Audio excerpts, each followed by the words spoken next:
কোন একজন নবী আল্লাহকে বলেছিলেন যে আল্লাহ আমি মারা যাওয়া কোনো মানুষকে দেখতে চাই, সে কেমন আছে।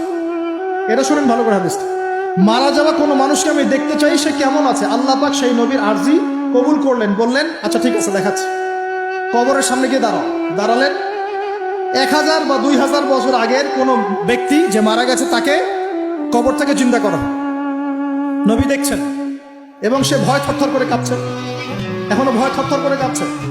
নবীজি আমাদের নবী নন, অন্য কোনো নবী, সেই নবী বলছেন যে তুমি ভয় কাঁপছো কেন, তুমি কত বছর আগে ইন্তেকাল করেছো, কি তোমার হালচাল বলো আমাকে। সেই ব্যক্তি বলছে আমি আজকে থেকে 1000 বা 1500 বছর আগে মারা গেছি, আমি ভয় কাঁপছি। যখন আমি মারা যাচ্ছিলাম মালাকুল মউত যা আকৃতি নিয়ে আমার সামনে এসেছিল, ওই আকৃতি আমি এখনো ভুলতে পারি না, তাই দেখে আমি থরথর করি। তিনি বলছেন যে আমি 1500 বছর হয়ে গেছে আমার মউতের, কিন্তু আমার দেহ থেকে এখন পর্যন্ত রূহ কবজ করার যে কষ্ট, এই কষ্ট এখনো যায় না।